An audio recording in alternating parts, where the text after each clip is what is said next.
Assalamualaikum warahmatullahi wabarakatuh. Perkenalkan, nama saya Donata Harjo dengan NIM H02200024.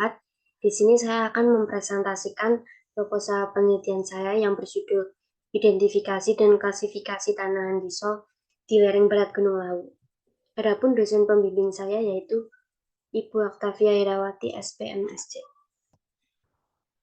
Masalah yang saya ambil pada penelitian kali ini yaitu klasifikasi tanahan di Sol di wilayah lereng barat Gunung Lawu.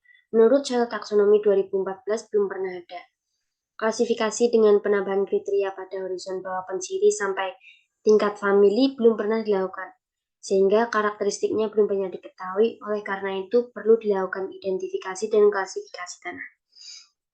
Kemudian solusi yang diberikan yaitu perlu dilakukan penelitian mengenai karakteristik dan klasifikasi tanahan di Sol di lereng barat Gunung Lawu untuk pengembangan ilmu di bidang pertanian.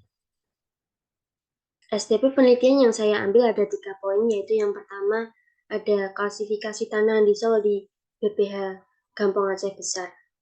Tanahan di Sol di daerah tersebut memiliki sifat tanahan pada horizon BW, EPP daun umbrik, tebal horizon AB lebih besar sama dengan 18 cm, horizon pensiri bawah kambik, dan diklasifikasikan ke dalam ordo Andisol, subordo Udan, grup Hydrudan, subgrup Eutrik Hydrudan, dan tingkat famili Eutrik Hydrudan medial campuran isohipertermik. Kemudian yang kedua ada klasifikasi tanahan di Sol di Lumban Luju. Pengklasifikasian tanahan di Sol di Kecamatan Lumban Luju sudah pernah dilakukan dengan sistem soil taksonomi 1998. Pada daerah ini terdapat 4 jenis tanah, yaitu Distrudep Indo-Aquep, yang kedua ada Distrudep dan Eutrudep, yang ketiga ada Distrudep Udorten, yang keempat ada Hydrudan Hapludan. Penetapan jenis tanah tersebut ditetapkan berdasarkan soil taksonomi 1998. Sehingga jika diidentifikasi berdasarkan case to soil taksonomi 2014, dapat terjadi perubahan pada pemberian tata nama jenis tanah. Kemudian yang terakhir ada klasifikasi tanahan di Sol di Cikajang dan Cikole. Berdasarkan penelitian di daerah Cikajang dan Cikole, 5 pedan andisol diklasifikasikan dalam 2 famili tanah, yaitu hapludan tipik medial campuran isotermik dan hapludan tipik medial campuran isotermik.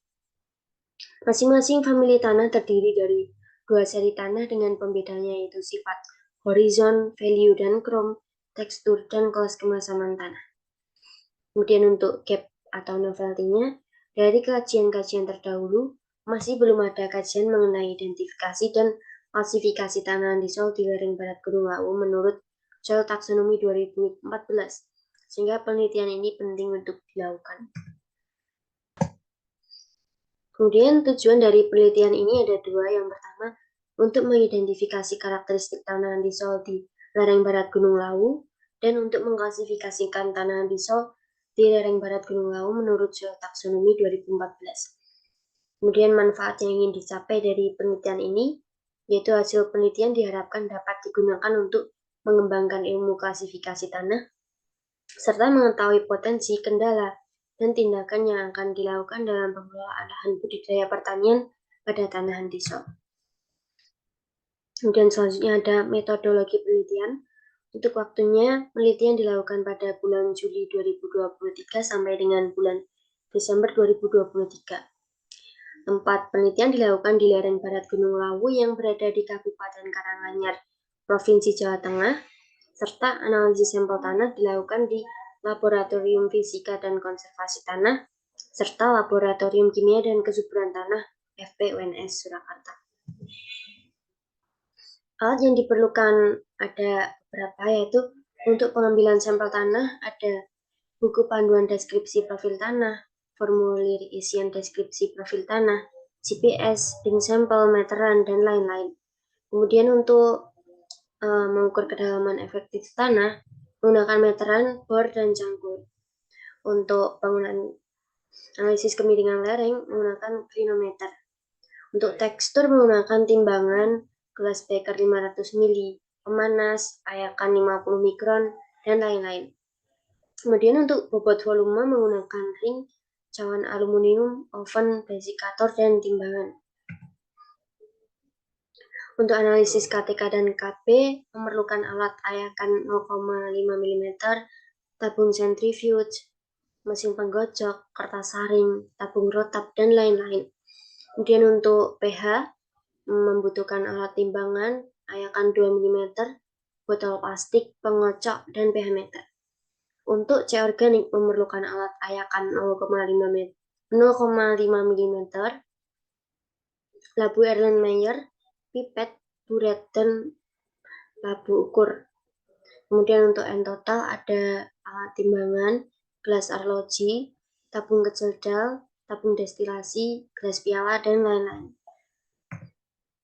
Selanjutnya bahan yang diperlukan untuk pengambilan sampel ada sampel tanah lereng barat Gunung Lawu dan peta kerja atau SPT. Untuk kedalaman tanah dan kemiringan lereng tidak memerlukan bahan apa-apa. Kemudian untuk tekstur memerlukan contoh tanah kurang dari 2 mm, kemudian ada 2O2 10%, dan lain-lain. Untuk bobot volume memerlukan bahan contoh tanah.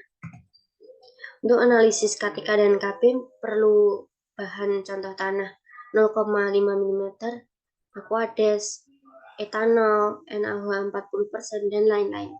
Kemudian untuk analisis pH memerlukan CTKA 2 mm, aquades, dan KCl 1N. Untuk analisis C organik memerlukan contoh tanah 0,5 mm, H2SO4 pekat, H2O, dan lain-lain. Kemudian yang terakhir untuk analisis N total memerlukan bahan CTKA 0,5 mm, H2SO4 pekat, aquades, serbuk K2SO4, dan lain-lain. Ada beberapa tahap dalam penelitian, yaitu yang pertama ada studi terdahulu, perizinan, prasurvei, dan data sekunder.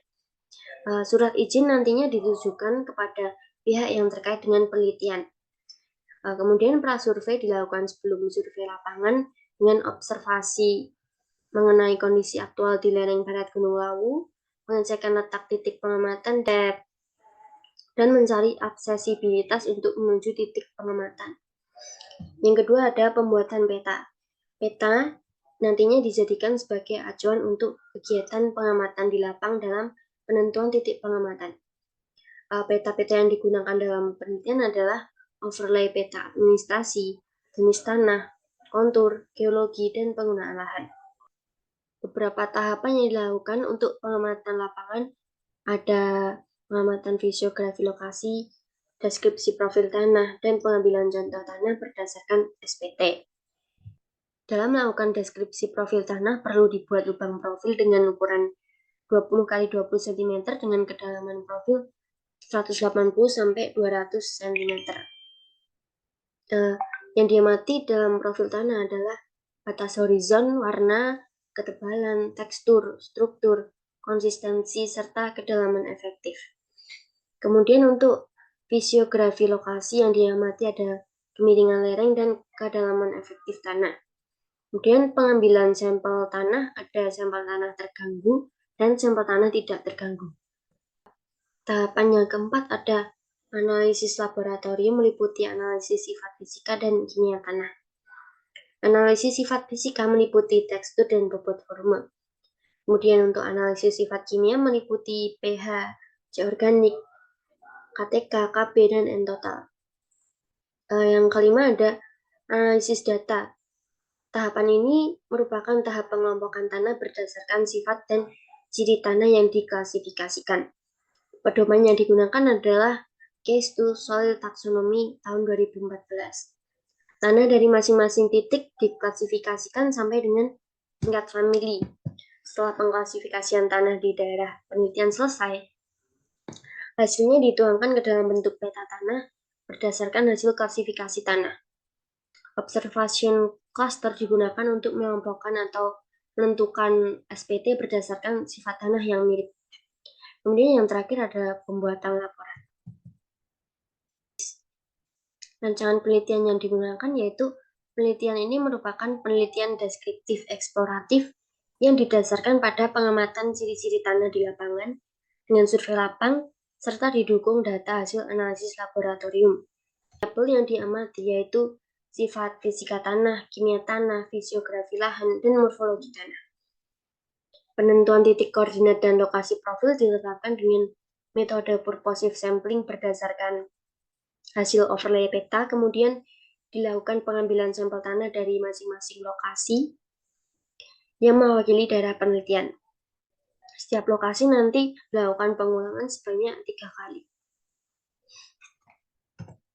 Kemudian parameter penelitian dan metode yang digunakan untuk pengambilan sampel yaitu metodenya bertanah, kedalaman efektif tanah dengan metode pengukuran, kemiringan lereng dengan metode pengukuran, tekstur dengan metode pipet, bobot volume dengan metode ring sampel, KTK dan KP dengan metode destilasi kecil gel, pH menggunakan metode elektrometrik, organik dengan metode Wilkie and Black, dan total menggunakan metode kecil gel. Untuk analisis datanya ada klasifikasi tanah menurut Case to Soil Taxonomy 2014 untuk mengklasifikasikan tanah.